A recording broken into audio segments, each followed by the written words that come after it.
The Clemson class of destroyer was built for the US Navy during December 1919 till August 1922, during which time 156 ships were commissioned. The basic design was a rework of the Whigs class destroyer, which was designed to work with the battleship fleet in the high seas as a scouting patrol, anti-torpedo boat operations and anti-submarine warfare with a reasonable range. The Clemson was intended to upgrade the Whigs class to increase its range and increase its anti-submarine capability.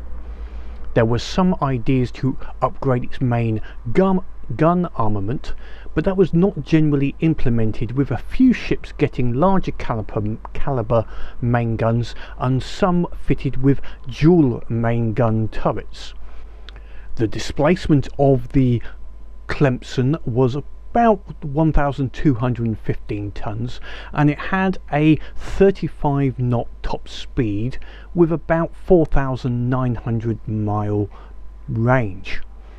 The standard designed armament was 4 single 4-inch guns on the front deck, each side of amidships and on the aft deckhouse.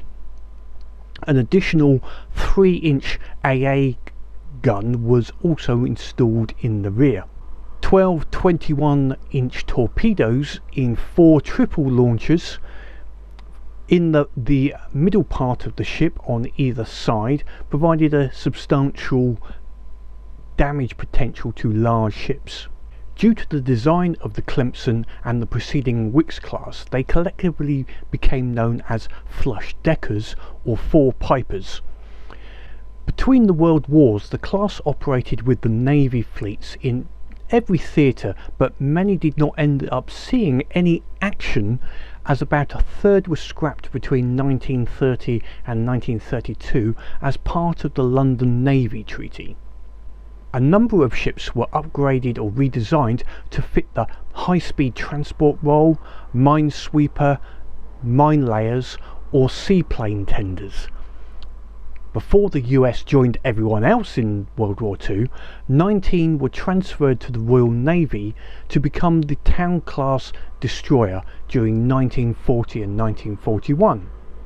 During World War II, the ships were rearmed with 3-inch dual-purpose guns, either as replacements for the 4-inch guns, in addition to or replacing and additional, with some of the ships having a total of 6 3-inch guns plus additional AA armaments. Radar was also installed with additional light AA guns mounted on various parts of the superstructure. The ships provided duty in most theatres of the war, providing escort to convoys, anti-submarine patrols, landing ship escorts in Pacific, Africa and Europe. The USS Clemson was the lead ship of the class and was converted to a small plane tender before the outbreak of World War II, and acted as a tender for patrol seaplanes in the regions around the Caribbean and Brazil. In 1944, another refit and reclassification for the Clemson as a high-speed transport, making her way to Pearl Harbor to embark Underwater Demolition Team 6. As the base ship for the UDT team, she took part in the beach preparations for invading Saipan, Guam, Peleliu, Leyte and Luzon. Until the end of the war, the USS Clemson escorted convoys in the Pacific area until returning home for another refit. Before the refit was complete, the war ended and she was decommissioned and finally sold for scrap in 1946. Those ships of the class, not sunk or unable to be repaired, were worn out by the end of the war, and all were decommissioned and scrapped soon after the ending of hostilities.